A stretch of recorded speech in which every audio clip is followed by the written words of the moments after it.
jig that up a bit actually. There we go. Okay, so we've got three things we're going to do today. Okay, the first is limits, and this you'll find very easy. It's just like substitution.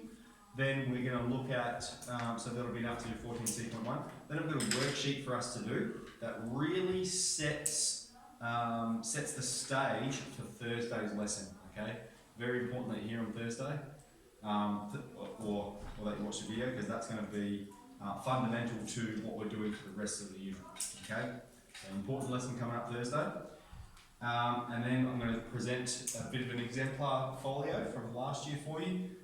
So to give you a bit of an idea about what's expected, formatting and what have you.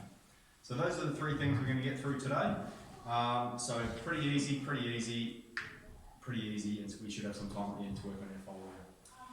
So here we have lim. That just means limit, and it means we're limiting the value underneath it. That we're limiting the value of x to approach 1. And so if we're finding the limit of x approaches 1 of f of x, we're saying what happens to f of x as x approaches 1. So here's our example here. We've got the limit as x approaches 2 of this function here in brackets. We don't always have to draw brackets around it. You'll see I'll stop a bit later on. But what we have to do here is we're basically just putting the number 2 there.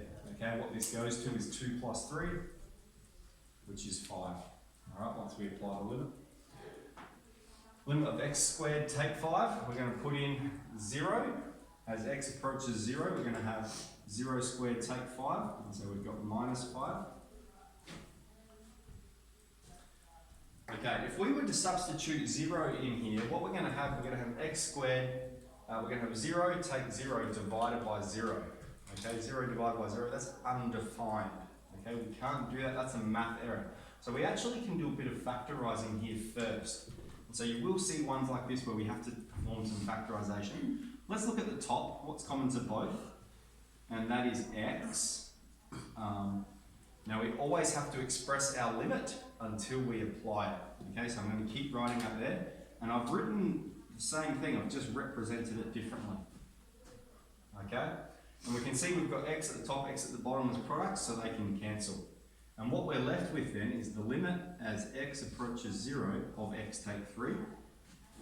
And notice how I've written the limit in every step. Now we'll apply the limit, and so we'll have 0 take 3, and we've got minus 3.